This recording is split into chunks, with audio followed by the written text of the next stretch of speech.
Narsingdi army ক্যাম্পের নেতৃত্বে এবং শিবপুর থানার ভারপ্রাপ্ত কর্মকর্তা ইন্সপেক্টর মোহাম্মদ কোহিনুর মিয়ার অধীনস্থ পুলিশ দলের সমন্বয়ে কারারচর শিবপুর এলাকায় অভিযান পরিচালনা করা হয়।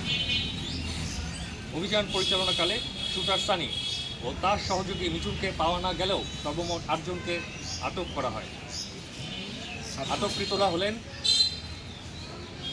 কারারচর এলাকার মোহাম্মদ মিজান মিয়ার ছেলে গডফাদার জামাল উদ্দিন খোকা, জামাল উদ্দিন খোকার স্ত্রী সেলিনা বেগম, শাহপুর গ্রামের শাহজালাল আহমেদ সানির স্ত্রী স্বপ্না, জাঙ্গাইলা এলাকার মফিজ উদ্দিনের ছেলে আলমগীর, আওয়ালের স্ত্রী শামসুন নাহার, মৃত শুক্কুর আলীর ছেলে আজিজুল মিয়া এবং ফরিদ মিয়ার ছেলে ফয়সাল মিয়া।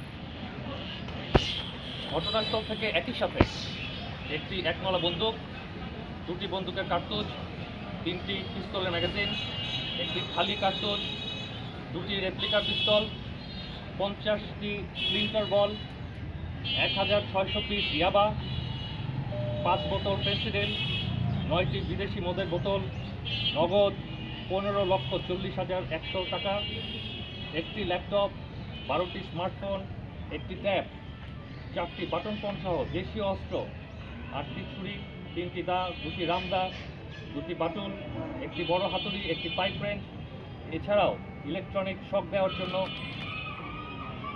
শক ডিভাইস উদ্ধার করা হয়।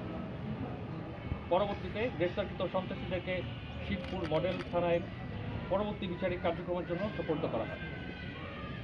বাংলাদেশ সেনাবাহিনী, বাংলাদেশ পুলিশ এবং অন্যান্য আইন শৃঙ্খলা রক্ষাকারী বাহিনীর সমন্বয়ে গঠিত যৌথ বাহিনীর আইন শৃঙ্খলা পরিস্থিতির মান উন্নয়নে বদ্ধপরিকর এবং আমরা সেই লক্ষ্যে কাজ করে যাচ্ছি।